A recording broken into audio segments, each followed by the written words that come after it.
Okay, let's wait 1 second until my colleague closes the door.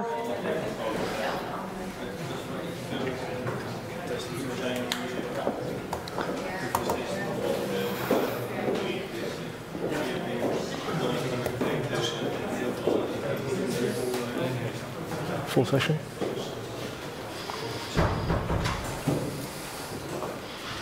Okay, welcome. Welcome to our talk about having test data available in a complex microservice environment. I'm not sure if any of you know what a microservice is, but it's basically a very, very small service application that has a single purpose. For instance, to calculate the VAT rate that we pay in a store. By having services that are that small, that also means that we have a lot of them. A lot of them that have a very small, single purpose. And in our application landscape at the client we work at, we have about 30 to 40 of them. And we needed test data available in every single one of them in order to execute our end-to-end tests. Before we actually got to that point, we ran into tons of challenges. In the first parts of our presentation, I'd like to go over the challenges we faced and how we actually managed to solve them. My name is Gabrielse. I am a test automation engineer working for Society, currently an assignment at Alphabet Netherlands, part of the BMW group. I'm currently, officially, I'm a test lead there, which basically means that my primary responsibility is to run around every single team and ask them, what do you need to shorten your feedback cycle? What tools do you need? What technologies do you need? What skills do you need? And how can I help you get them? That also means that if they request a new technology, I research it, maybe even come up with a rough implementation plan and help them actually implement it. I actually like the last part because it means I can actually write some code. Hi, my name is Damayanti and I'm working 6 years in IT and I have worked as a software developer in test role. And this role is slightly different than normal, traditional test automation engineer role. I try to help test engineers so that their life can be a little bit more easier because I can really feel their pain with the growing tools, technology and all. I try to take maybe orders from Gislin and implement it because we just like to do the research and just say, okay, I need to implement this. Just help me with it. So I basically help to implement any new tools and technology to just have the automation solution keep relevant and running. The main benefit there is that we are not really bound to a single team, so we don't have a feature delivery responsibility. So that gives us a lot of freedom to actually just do whatever needs to be done in order to speed up the project. Often what we see in a lot of organizations is that there's a lot of drive to deliver features, and often that drive kind of inhibits our ability to spend time on cool stuff, because that cool stuff doesn't always deliver direct value for our end customer. Okay.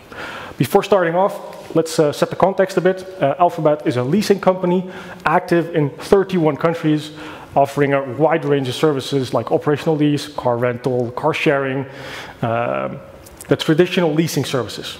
But what we see is that a lot has changed over the past few years. We've become a lot more aware of the environment, especially with COVID. We've all been working from home for at least a year. So the way we travel has changed. If we travel has changed. And leasing companies in general need to be able to cope with that. So we're investigating, how do people travel? Do people still use a leasing car or do they use alternative services? And with those alternative services, we have to be able to provide them a way to get from A to B in a way that they need to go. That requires a change. Has anyone has a leasing company, I guess, or a leasing car? I know you do. Previously, when you called up a leasing company and said, I have an issue with my car, the first thing that they would ask you, what's your license plate number? It's kind of impersonal, isn't it? I mean, I'm an individual, and I'm apparently identified by my license plate number. So the switch we're making now is no longer to go from a car-oriented service delivery model, but more to an individual model where whatever service you require, leasing car, car sharing, maybe even a taxi to the airport, doesn't matter, we can help you. but you're at the center of whatever you need instead of that stupid car. Okay. This is Bob. And Bob is a test engineer, and he's been with us from the very beginning. So that's give or take 4.5 years now, as far as I know. And Bob has a few primary responsibilities. Test planning, so he creates test plans for the teams he's working in. He helps them, or maybe even with the table we saw downstairs just now. He creates a little small strategy. How can we test this feature in an efficient way without hampering our ability to deliver as quick as we can? That involves test automation. It also involves manual test execution. Even though we have a lot of automation, we still have manual execution, which is fine. And those results need some reporting as well. Okay. Test automation and test execution both require data. And unfortunately, due to the complexity of our landscape, a lot of it as well. Initially, it wasn't too much of an issue. We had a couple of services, a couple of front ends, and a few teams. And the data we had was just inserted by a liquid-based script. When the service was deployed, data was automatically deployed as well. The problem was our landscape grew, and it grew a lot. And we also got a lot more teams. The program right now I'm working in is about 150 people. 16 teams are working together on the same application landscape. They are changing the exact same services. And what we noticed, that if they needed to change test data, sometimes they needed to change it in 5, 6, 7, 8 services because the data is so distributed. That wasn't a feasible solution, so they tried maybe an intermediate solution.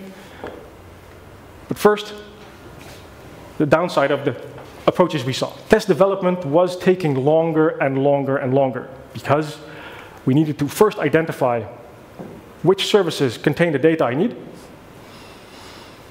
which services actually need to change the data, then run our tests, see if the data is valid still. It took a lot of time. And what we also saw was that the test basically on every feature, every new feature, it failed. So they were very brittle. And I'm not sure if you have a lot of test automation in your project, but a failing test case is a disastrous one. Why? Because if it fails once, it has to run, or it has to pass at least a few times before people will regain that feeling of trust in that specific test case. And if your entire test set fails because the data isn't there, or is not valid, or is old, then suddenly trust plummets. And if you have a large group of developers that don't trust your test set, they won't use it. And if they won't use it, your value will decrease even further, up to the point where it's basically useless. And you've spent tons of money on developing an amazing test set with very cool technologies that no one is using.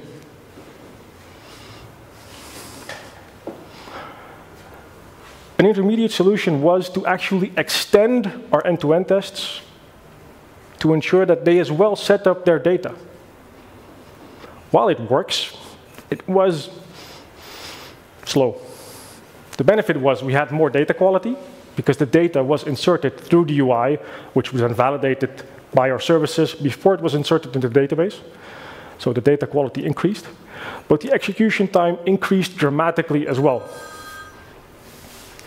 A test case that previously took 5 minutes now suddenly needed 20 minutes to set up its data and then execute the test. That doesn't sound very efficient, does it? To remedy that issue, we created a small service. And although we have brilliant programmers, we're not so keen on awesome names, so it's just called Test Data Service. It's kind of a boring name, but it's kind of clear. And it's built on 4 core principles. Test data needs to be created automatically. It also needs to be decoupled from test execution. You've already seen that if we do it through the UI, then it takes 25 minutes instead of 5. And we've also seen that test data is actually stateful, so it has a state. And often once it's manipulated or used by a test, it's no longer valid to be used again. So we need a way of ensuring that a valid set of data is always present. And it also has to be versioned. Our developers work with feature branches. Our tests have feature branches to include the new features. And our data should have that possibility as well. Luckily, our service does all that, and hopefully more in the future. I will briefly give a high-level overview. I will then have a small bit of room for questions, and then Damayanti will do a deep dive on how that works from a technical perspective. So if something is not clear after this, please ask. Our test data service inserts two types of test data. Static data, data that basically never changes. It needs to be there. For example, one of our applications is a mobility configurator where you can configure your car. We need cars. I don't really care what car it is. I just need cars. I also need pricing configuration, so I need that car to cost something. Once again, don't care what, I just need it to cost something. That data is just used, but never manipulated. We can use the same car endlessly, and we can use the same pricing configuration endlessly. We insert that once. Our test data service also continuously inserts dynamic data. And dynamic data is actually consumed by a test, used and then no longer usable. We insert that in 1, 2, 3, 4, 5 application databases within our landscape. We do this using API calls that are already present in our service. So we use the same APIs that our front ends would also use to perform certain actions, but we just cut out the front end. Makes it a heck of a lot faster. I can do 20 API calls in a few seconds, but I can't do that through a UI. Once that's done, TDS will store the status of that test data in its own database. So is it available? Can I use it? Or did something wrong, or did something go wrong during creation? Because if something went wrong, it's not usable. Or at least we cannot trust that it's usable. Okay. Now that we have data present in our environment, we should be able to do something with test execution. Our automated tests do a call to our TDS application, which is deployed in every test environment. And it basically asks, I have this test case. Do you have test data for me? And if that is the case, TDS will return a couple of identifiers that can be used by that test case, like a contract number or a customer code, to be able to actually perform the required actions. On a high level, this is what our solution does.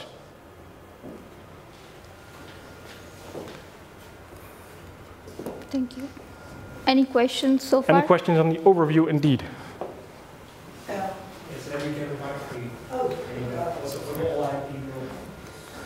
I was wondering, maybe you come to it later, but I was wondering who is cleaning up the test data, where the responsibility of that lies. That's relatively easy. Every feature team has 1 or 2 test environments, and they clean up their own environment. So basically, after every feature, they press a magic button, and the magic button just drops a nuke on the environment. Poof, environment gone, and we recreate it. Okay. Sounds solid. Thank you. It's a very solid solution. It works all the time, every time. Great. Any other question? No. So we saw this test. Let's go through the whole journey with simple test. This is how a normal test in Alphabet landscapes looks like. If you read the test, it says that we need to confirm the asset delivery. So in the given condition, we have a purchase order that needs to be in a delivered bar. And an asset representative will confirm that the vehicle has been accepted by the customer. He will close the purchase order, and then now we will have a new active contract in the system, and Alphabet needs to earn money. So at the same time, we will have billable schedules or billable items generated. We just verify this simple test. So as a test data prerequisite, what we need here is a purchase order that is in a delivered bar. To get this particular state of the test data, we have some test data requirements. And the first thing, we will need a customer who wants the vehicle. We need a supplier. We need a customer agreement that has done at the very early of the process between customer and the supplier. Then we have a quote that was accepted by the customer, and then we have an asset purchase request. If we do this whole process, it takes at least 20 minutes in the system through the UI, as Gizen was explaining. It takes quite a long time. If you just remove that part and only see the test, it just takes 1 or 2 minutes to complete it. We are just verifying simple facts over here. So, and we have at least 50 to 60 test cases like this. So it is huge. The automation solution that we have is very long and very lengthy. Bob has an idea that let's do one thing, let's separate it out. Let's separate the test data part and the test. We don't want it together. So as part of the solution, how do we do that? We have two concepts called data factories and data creation modules. Data factories are nothing but a series of API calls that are going to happen, and these are generic template that will take some raw data which is not meaningful, that will process that data, and at the end of it they'll give you some meaningful data. And meaningful data can be here like a contract number, a quote number, a purchase request number or something. But basically it does all the processing on the raw data, and this is very reusable, easy to maintain, and a well structured. We have followed some design patterns, and we have designed this particular solution in our framework itself. We have creation module also. Creation module is basically a test case is a unique test, and a unique test will require unique test data. So every test case has its own data creation module. In this particular module, you just specify the raw data, basically the customer ID, the vehicle configuration, and you say, I want this particular data to be in a particular state. In our example, we want that data converted to a purchase ID which is in a delivered bar. That thing we mentioned in the creation module. Creation module calls the functions. We expose some function of the data factory to creation module. That raw data goes to data factory, and then we have our test data that we need. Now we have designed, these two parts are separate and our test is separate. We will see the whole picture, how it looks like in the next slide. Now, for the data creation part, the first thing you need to do is, you need to deploy test data service in your environment.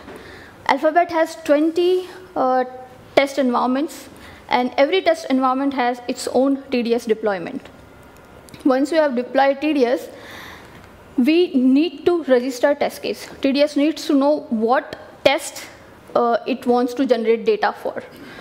So for registration, we have 3 identifiers. One is test case name, version, and amount of data sets.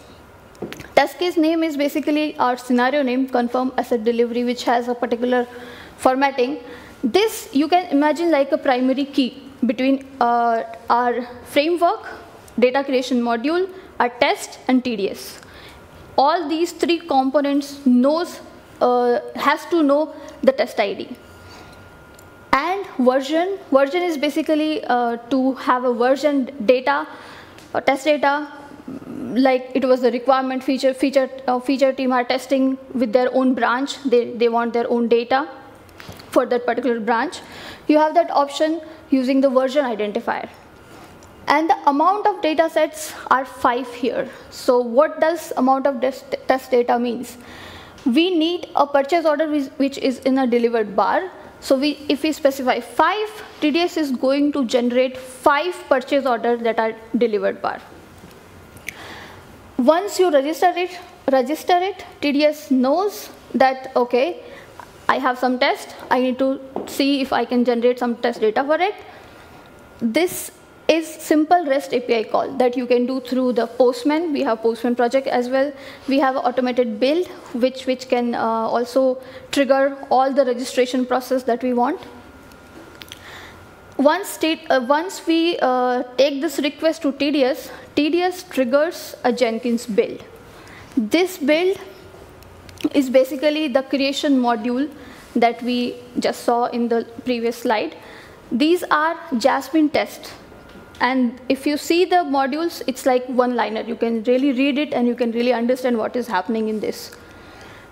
The Jenkins is triggered. Jenkins triggers the creation build, creation modules, and if everything goes good, if everything is working fine with all the data factory and all the combination, we have 5 data sets available at the end of the execution of the data creation module. Now 5 data sets are there in an available state in TDS. That's the happy flow. If something goes wrong, which is like most of the time cases, so TDS has a retry mechanism, because if it fails, sometimes it's because of infrastructure, sometimes you just cannot predict the reason. So if it is because of some XYZ reason, it's going to retry, and hopefully it will be passed in the retry mechanism. If it has exhausted its retry limit, then we need to see, then TDS will have the data sets in the creation failure status. We need to see now why exactly it has failed. So we need to follow the same process like we follow for a test. We will investigate it, reproduce it, and if possible, fix it.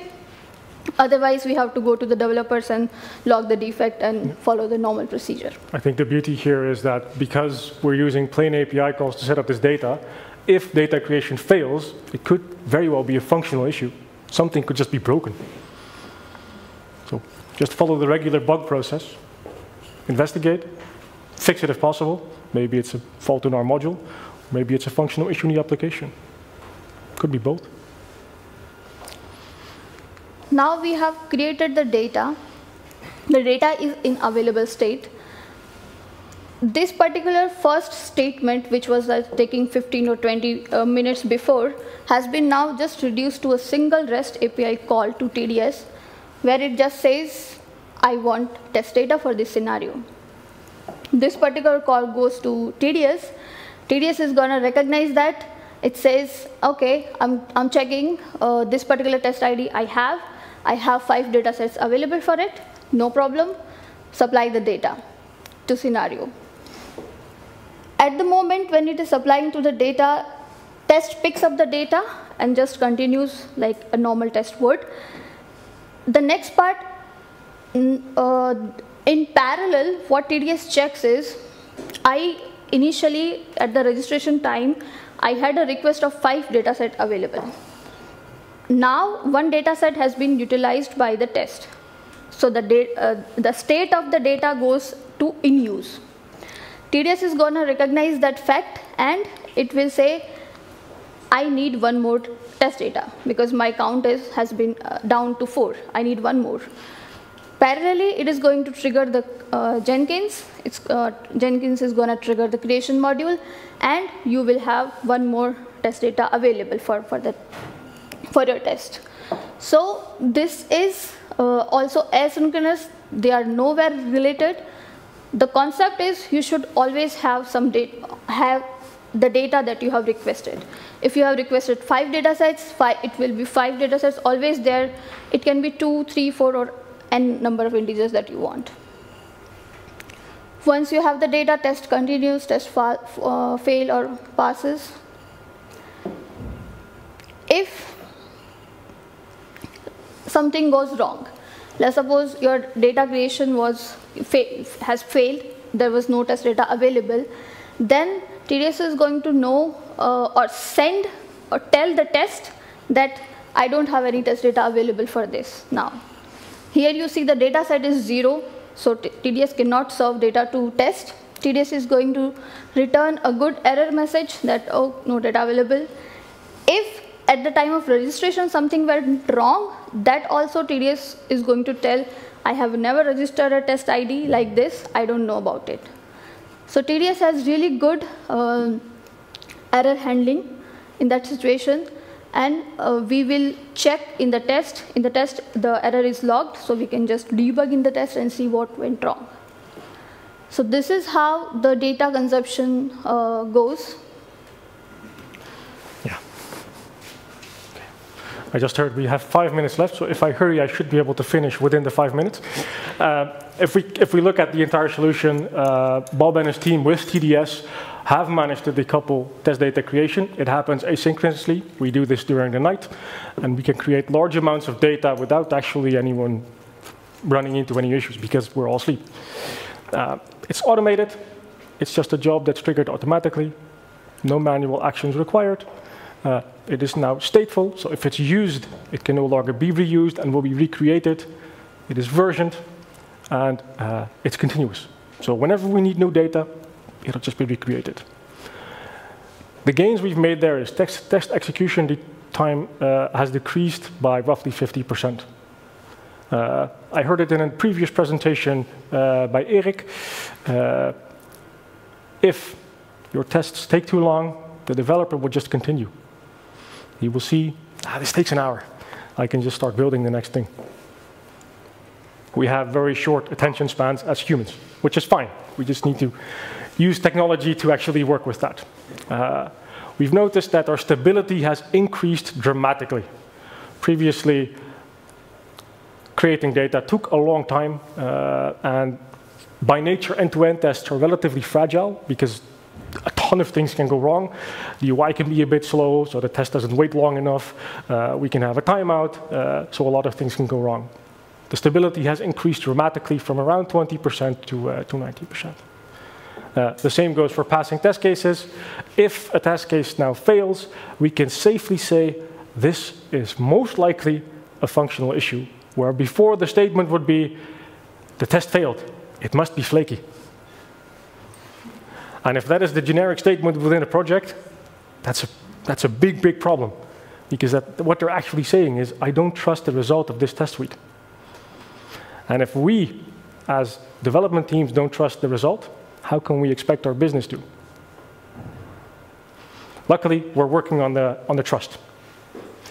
And the velocity that has steadily decreased over time due to our crippling test cases has increased again to the levels that they were before. So we now have the same velocity with the big landscape as we did with the smaller landscape before. Are we now done? No. There are always more improvements to make. Currently, TDS only supplies data for automated test execution. And we can still gain more by manual test execution. We still do manual test execution, and I don't think that's ever going to go away, even though we automate the hell out of everything. But we still need some form of manual checks. Humans are just way better at spotting defects than a computer is, because a computer just does what I tell it to do. And if I forget to tell it to check something, it won't check it. So what we're now building is a small front end with CRUD operations on registrations and test data, allowing people to actually claim a data set for manual use. And then the process we saw before will happen again. We will start recreating the data as we do for automated test cases. But at least it won't take me 30 minutes to get a contract into the correct state, because my time span isn't that long. Are there questions from either in the hall or online?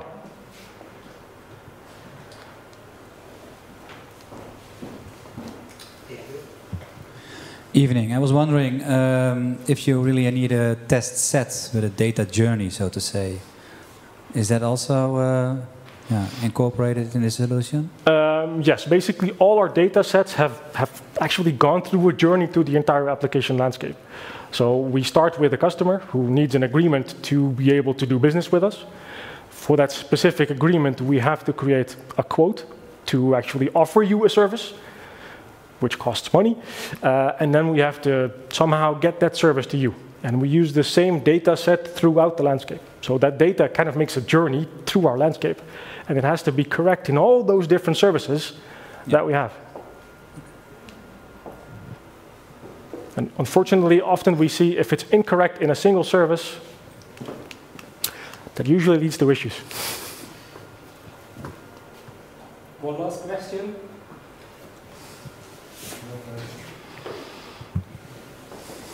Yeah, so if I'm not working for Alphabet and I'm interested in something like this, how feasible would it be for a solution like this to be generic, to be more plug and play? The test data service itself is a relatively small Java service. And actually the only thing it does is orchestrate data creation. So all the logic on how to create the data, the API calls, is stored very close to the tests because they consume those calls. Although it won't be done in a week or two, it should be relatively plug and play. Under the assumption that you use Jenkins, because TDS is currently relatively tightly coupled to Jenkins. We have one more question over there. Okay. Yeah, I think this is a good approach. And since you're using so much APIs, I assume it's of different teams. And how did you convince all these teams to work together? Because at least they need to tell you, oh, you can use this API or this API for my service to build the test data. Yeah. Luckily, we have a lot of testers in those teams, and all those testers were extremely frustrated with the fact that test data creation took so long. So when we showed them a solution where it took minutes, most of them were on board straight away. And most of the time, we go to the network tab and collect all those API calls and write the logic for the processing from that. So it's not that we are directly, for the API calls, we are not directly in the communication with the team. We don't need that. Okay. Yeah, but it does help a lot if you have them on board. Generally, when you tell someone something that took 25 minutes before, now is possible in 2 or 3 minutes, that's usually something where people get at least enthusiastic. Unfortunately, the time is up now. So it was a nice presentation. Thank you very much. Can I have a big applause for both presenters?